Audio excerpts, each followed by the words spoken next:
Hello friends, आप सबको हमारे YouTube channel education for JPSC में स्वागत करता हूं। आज हमारा जो टॉपिक है वो है भूमि संबंधी कानून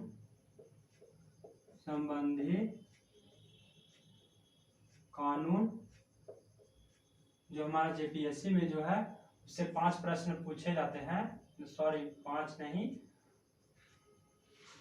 12 प्रश्न पूछे जाते हैं जो 24 मार्क्स का होता है। ठीक है, इसमें हम लोगों को जनरली पढ़ना होता है एसपीटी एक्ट,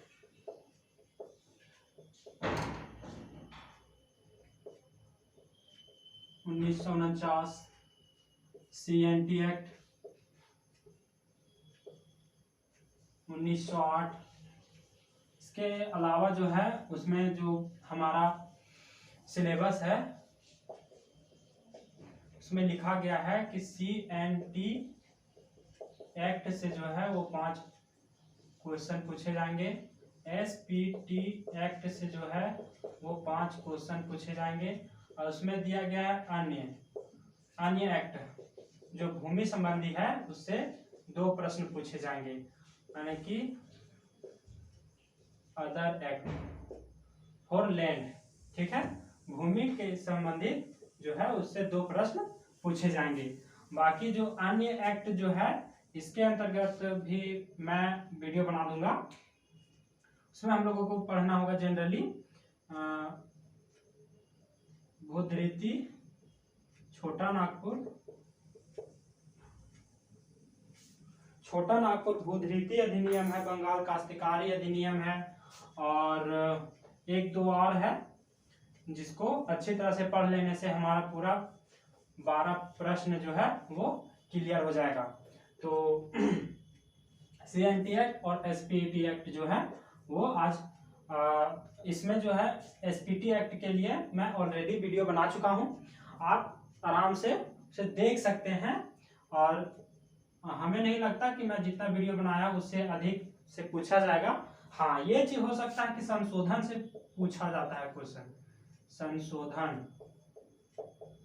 संशोधन से, उसके लिए भी मैं जो है एक वीडियो तैयार कर दूंगा जिसमें सीएनटी एक्ट और एसपीटी एक्ट में जो संशोधन किए गए हैं उसको पूरी अच्छी तरह से याद हो जाएगा और क्वेश्चन पूछने पर आसानी से उत्तर दिया जा सकता है। तो आज हमारा जो टॉपिक है वो है, आज का इस वीडियो का जो टॉपिक मैं लिया हूं वो टॉपिक है भूमि संबंधी कानून से रिलेटेड जो है वो छोटा नागपुर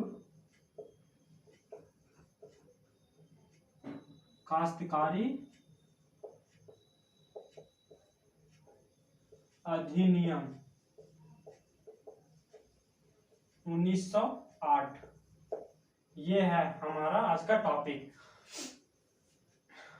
आप लोग जो है वो साथ साथ लिखते जाइएगा, और इसमें जो है मैं पूरा अच्छी तरह से मैं डील करूंगा हर एक वर्ड का। ठीक है, इसमें देखिए ये काश्तकारी का क्या अर्थ है, ठीक है, या काश्तकार का क्या अर्थ है, इन सब के बारे में जो है वो जब मैं पूरा अध्याय पढ़ाऊंगा, इसमें अध्याय धारा जब दोनों में पढ़ाऊंगा तो उसको मैं पूरी अच्छा तरह से डील करूंगा। ठीक है, इसकी काश्तकारी का क्या अर्थ है और काश्तकार का क्या अर्थ है, ठीक है, इसका जो है वो क्या डिफिनेशन है, परिभाषा क्या है, ये चीज मैं उसमें इसी वीडियो में मैं पूरी तरह से इसकी जानकारी मैं दूंगा। ठीक है, तो चलिए स्टार्ट करते हैं। कुछ महत्वपूर्ण तथ्य,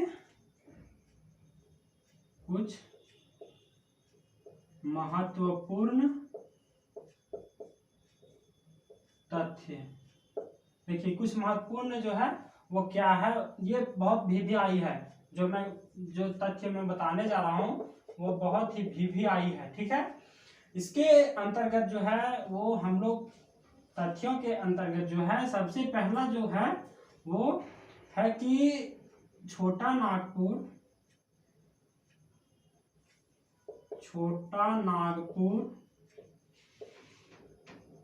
काश्तकारी अधिनियम को 11 नवंबर 1908 को लागू किया गया। ठीक है, इसमें डायरेक्ट प्रश्न पूछ लिया जाता है जब JSSC या कोई और परीक्षा जो है या JPSC में डायरेक्ट प्रश्न पूछ लिया जाता है कि छोटा नागपुर काश्तकारी अधिनियम को कब जो है वो लागू किया गया। ठीक है, ये चीज हो गया पहला टॉपिक। दूसरा हो गया है कि ये जो हमारा सरकार जो है वो उस समय 1908 में जो ये अधिनियम को पारित किया जा रहा था तो उसमें कितने अध्याय और कितने धाराएं हैं ये चीज। तो उसमें देखिए इस अधिनियम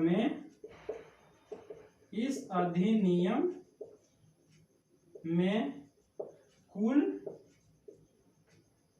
19 अध्याय और 271 धाराएं हैं। अगला जो टॉपिक होगा हमारा वो कि इस अधिनियम को जो है वो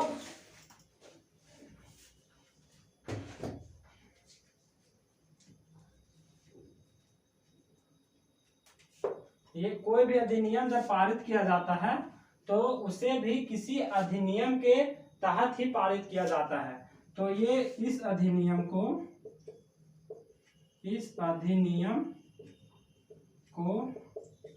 भारतीय परिषद अधिनियम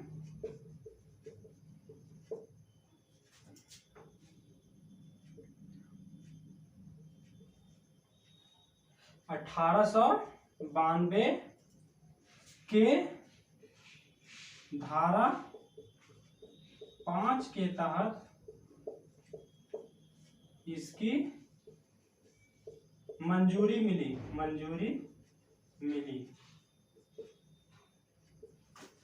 जो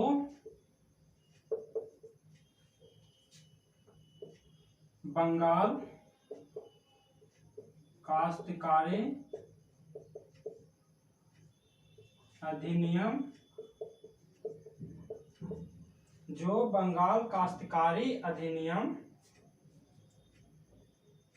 1900 नहीं, ये जो जितने भी जो इससे पहले जो बनाया गया था अधिनियम वो 1897 से प्रभावित है।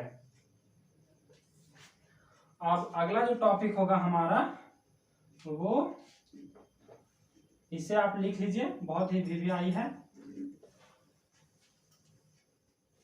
अगला जो टॉपिक होगा हमारा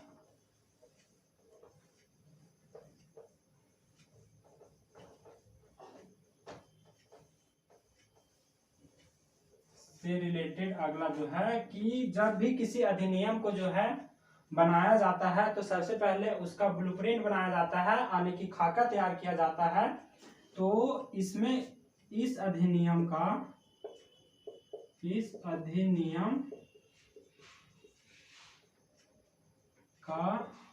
खाका यानी कि ब्लूप्रिंट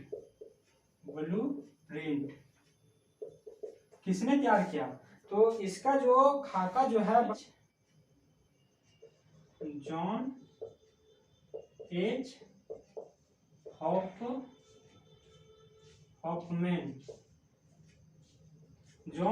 हॉफमैन द्वारा तैयार किया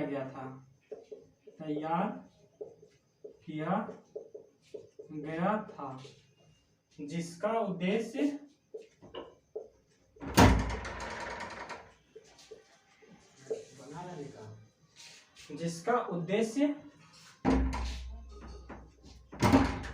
इसका उद्देश्यों को भी डायरेक्ट जो है जेपीएससी में क्वेश्चन पूछ लिया गया है कि ये जो है वो किस उद्देश्य से बनाया गया, ये नहीं पूछा गया, बल्कि उसमें ऑप्शन दिया गया कि जो छोटा नागपुर काश्तकारी अधिनियम 1908 के को किस लिए बनाया गया था। ठीक है, तो इसके लिए जो था वो पहला जो है वो है कि इसका जो है वो पहला था कि भूमि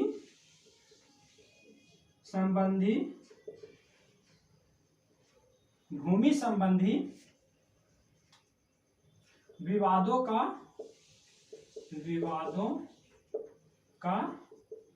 निपटारा करना। ठीक है, विद्रोह को समाप्त करना। ठीक है, जनजातीय विद्रोहों को समाप्त करना या फिर नियंत्रण करना। ठीक है, जनजातीय संबंधी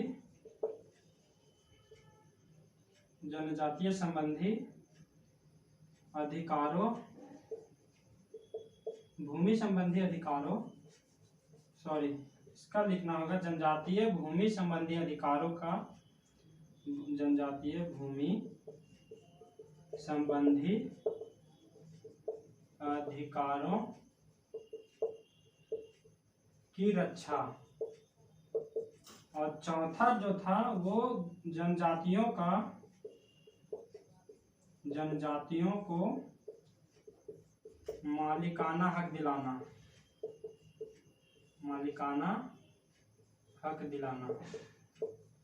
देखिए, मालिकाना हक दिलाने से क्या तात्पर्य है कि जनजातियों की जो भूमि संबंधी जो अधिकार है वो तो रक्षा हो जाएगा। दूसरा है कि अगर यदि किसी भूमि को कोई जो है ले लिया है या हस्तांतरण कर लिया है, मतलब किसी से डरा धमका के या किसी उसका जमीन है कोई दूसरा कब्जा कर लिया है, कब्जा कर सकते हैं, तो कब्जे को हटाकर जिस जनजाति का है भूमि उसको वापस दिलाना।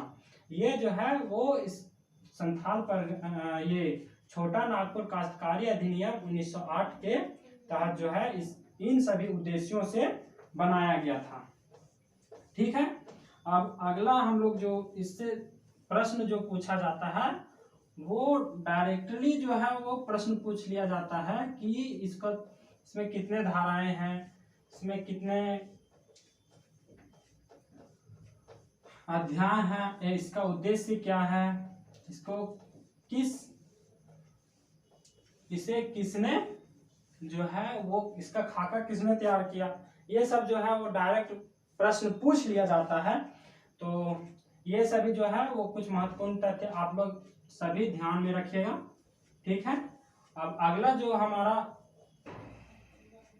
टॉपिक है इससे रिलेटेड वो है, हम लोग अब डायरेक्ट जो है स्टार्ट कर रहे हैं छोटा नागपुर काश्तकारी अधिनियम के अध्याय और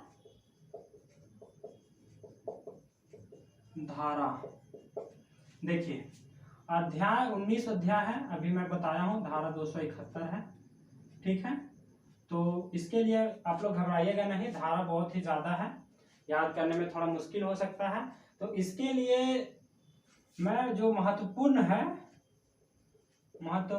जो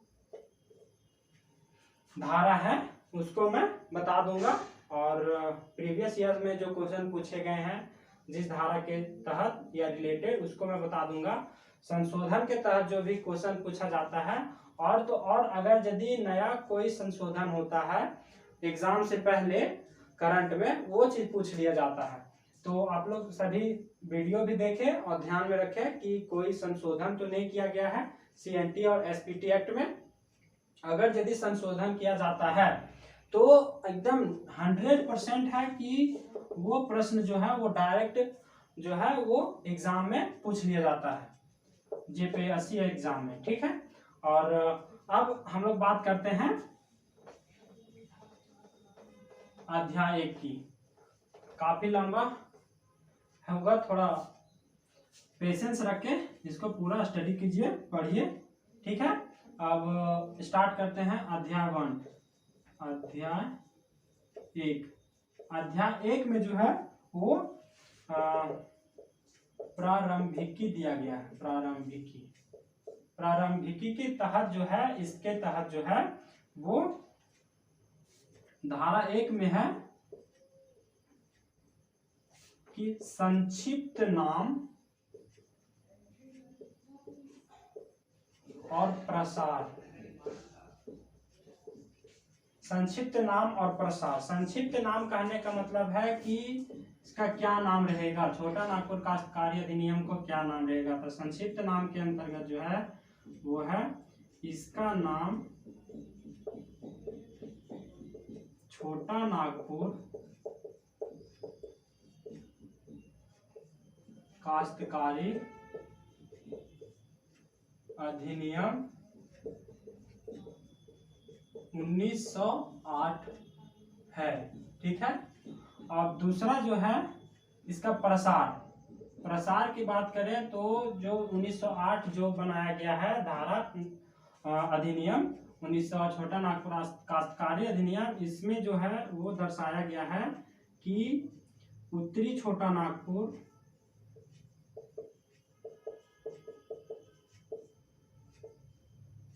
दक्षिणी छोटा नागपुर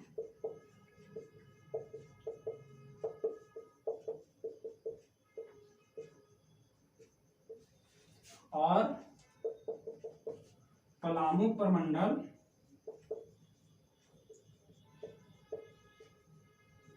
में यह अधिनियम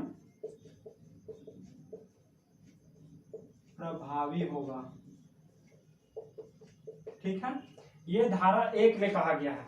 आप सभी जो है साथ साथ लिखते जाइएगा, क्योंकि मिटाना पड़ता है, और अगर कहीं लिखने में थोड़ी दिक्कत हो तो वीडियो रोक के भी लिख सकते हैं आप लोग।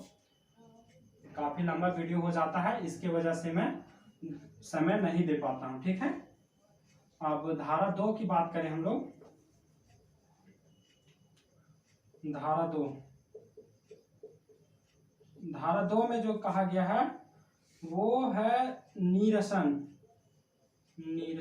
ठीक है, जो इतना भी आई नहीं है, जिसकी वजह से मैं इसके ऊपर पूरी तरह से डिस्कस नहीं कर रहा हूं। अब धारा अगला हम लोग जो बात करेंगे धारा 3 की, वो बहुत बहुत बहुत ही इम्पोर्टेंट है एकदम। उससे हर बार क्वेश्चन पूछ ही लिया जाता है, एक ना एक पूछ ही लिया जाता है, क्योंकि इसमें परिभाषाएं दी गई है। तो इसमें कुछ महत्वपूर्ण टॉपिक आप लोग सुने होंगे, जैसे कोरकर भूमि, ठीक है, कृषि वर्ष, जोत और भूगतबंध, ये सब जो है वो परिभाषाएं दी गई है इसमें।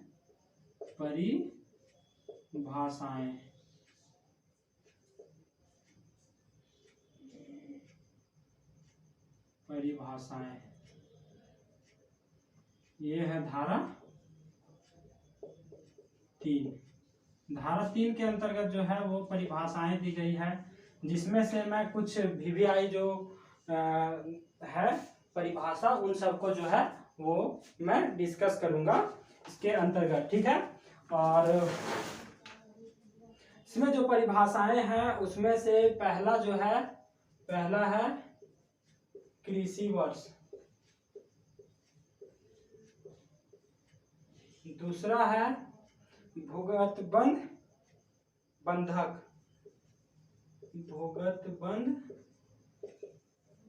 बंधक, और तीसरा की हम लोग बात करें तो कोरकर भूमि, से पहले जोत है, कोरकर भूमि। देखिए, मेहनत ऐसा कीजिए कि जो है सफलता शोर मचा दे, ठीक है। मेहनत इतनी खामोशी से करे कि सफलता शोर मचा दे, ठीक है।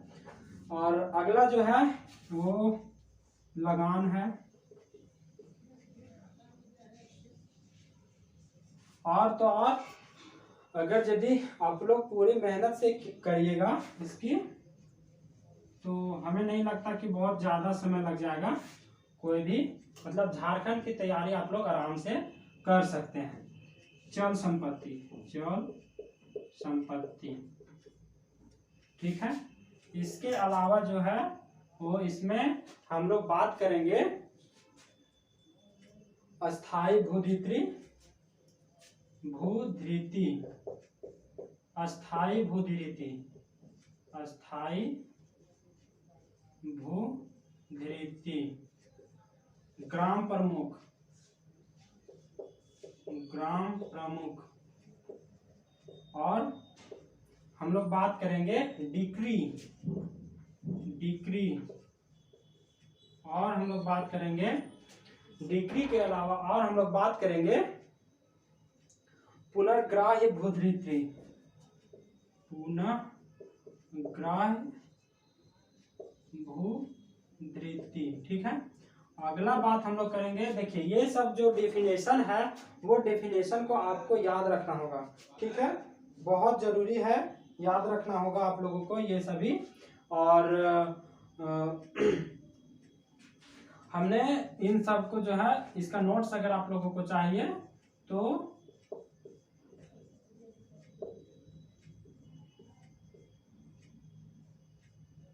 मुंडारी खुटकाटी, इन सभी को जो है वो परिभाषाएं जो है वो दिया गया है धारा 3 में। इसमें से जो भी आई है उसे मैं बता देता हूँ। कृषि वर्ष है, कोटकर भूमि है, और इधर भूधृति है, अस्थाई भूधृति है, ग्राम प्रमुख, डिक्री, ये और ये, इन सब का जो डेफिनेशन है वो पूछने का ज्यादा चांस बने रहते हैं, ठीक है। चलिए इन सब पर अब हम लोग कुछ अस्थाई बंदोबस्ती जो भी आई है उन सब पर थोड़ा डिस्कस कर लेते हैं। बाकी तो मैंने जो एसपीटी एक्ट पढ़ाया हूँ उसमें भी मैं कुछ टॉपिकों पर जो है वो बात की है। तो चलिए स्टार्ट करते हैं।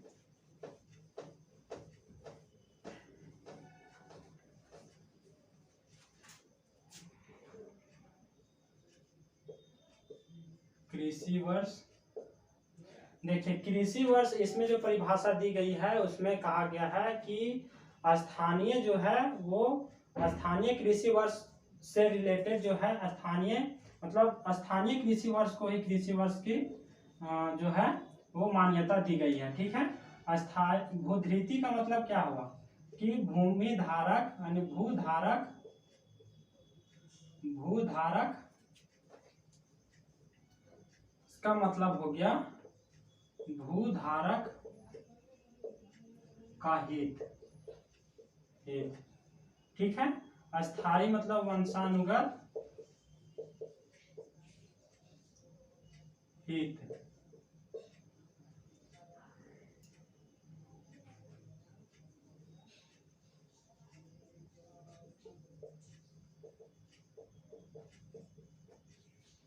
ग्राम प्रमुख का क्या मतलब है, वैसे मतलब इसका जो है वो विधिवत रूप से चयन किया जाता है, ठीक है।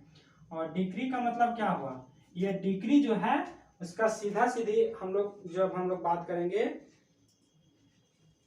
तो इसका मतलब है सिविल न्यायालय का आदेश। देखिए इन सभी को जो है आप लोग को याद रखना होगा। सॉरी ये इसका है। पुनः ग्राह्य भूधृति का क्या मतलब है, देखिए ऐसे परिवार जो मतलब कोई नर वारिस को जो है वो कोई नर वारिस अगर नहीं है तो उसका जो भूमि है वो भूस्वामी जो है वो वापस ले लेंगे, इसी को पुनः ग्राह्य भूधृति कहा गया। देखिए हम इसको कुछ समझाने का प्रयास करता हूँ। हमें विश्वास है कि आप जो है कि इसको समझ लेंगे। पुनः ग्राह्य भूत रीति, देखिए कोई ये परिवार है,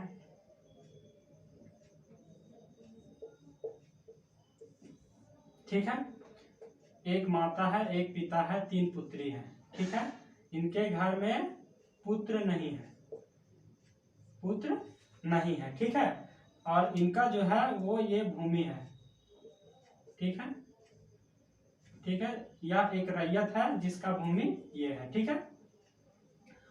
इसमें देखिए और भी है, रैयत का है, और मतलब इसमें सभी डेफिनेशन दिया गया है। मान लिया जाए कि ये भूमि इसका इस परिवार में पुत्र नहीं है, ठीक है। पुत्र जब नहीं है तो क्या करेगा भूस्वामी, पुत्रियों का कोई अधिकार, संपत्ति अधिकार से वंचित कर दिया गया है। इस पुनः ग्राह्य भूत रीति के डेफिनेशन में ये बताया गया है कि पुत्रियों को जो है वो इस मतलब इस अधिकार से वंचित कर दिया गया है। अगर यदि कोई पुत्र वंश में नहीं है तो उसका जमीन जो है वो भूस्वामी जो है पुनः वापस ले लेगा, ठीक है। ये मुंडारी खुटकटी का मतलब है कि ऐसे भूमि, बंजर भूमि या जिसका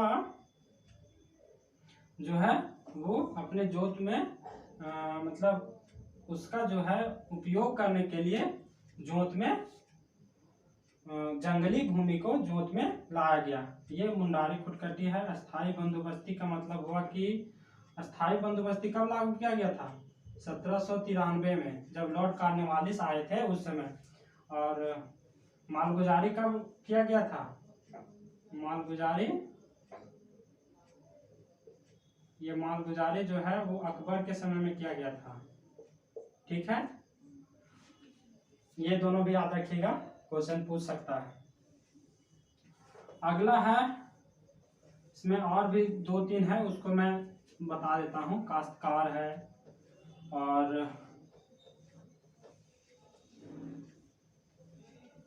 देखिए काश्तकार, काश्तकार, ठीक है, काश्तकारी,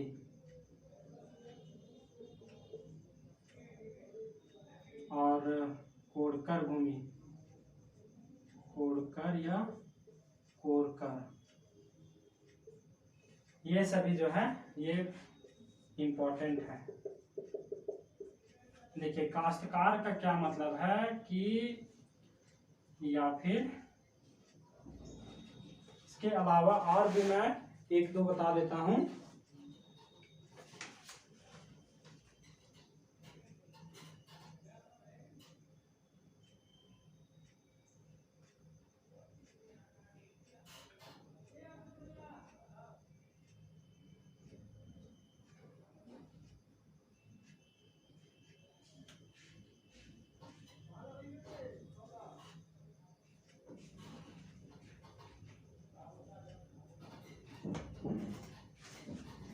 देखिए कृषि कोरकर भूमि ऐसे भूमि को कहा गया है जो भूस्वामी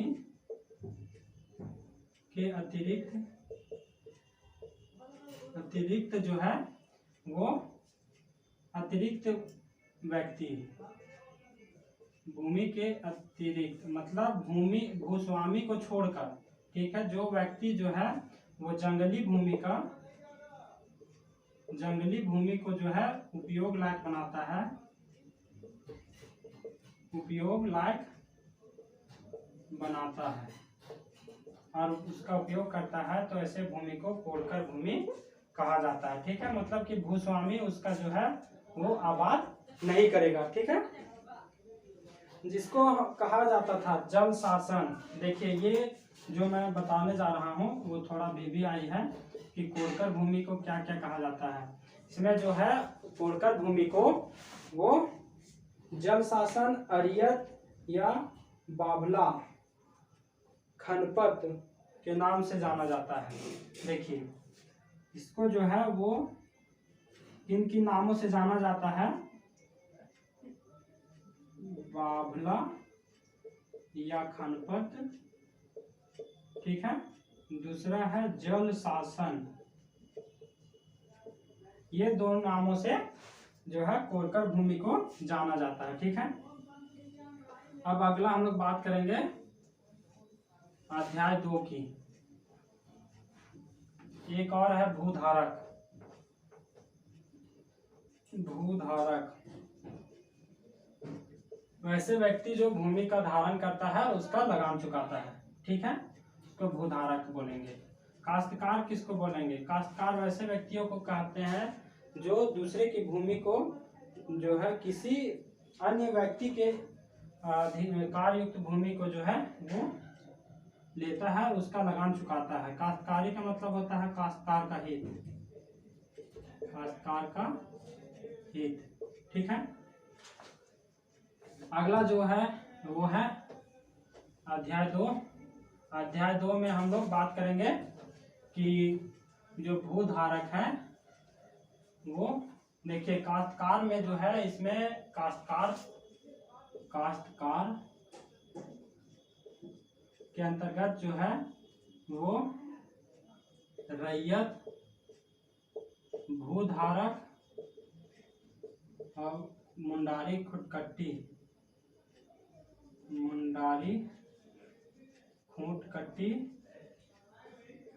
को शामिल किया गया है। ठीक है, और आगे हम लोग बात करेंगे अध्याय 2 की। अध्याय 2 में हम लोग जो बात करेंगे वो है काश्तकारों के वर्ग। काश्तकारों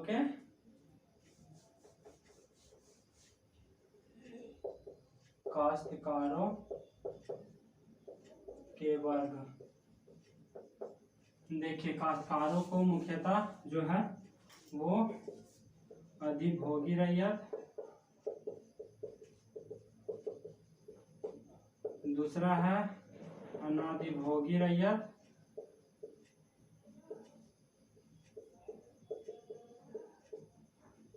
तीसरा जो है मुंडारी ना खुटकट्टी रैयत, सॉरी मुंडारी का कोई खुटकट्टी रैयत,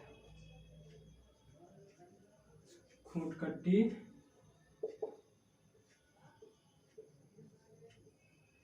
अधिकार युक्त रैयत, अधिकार युक्त रैयत और दर रैयत। देखिए दर रैयत का क्या मतलब है?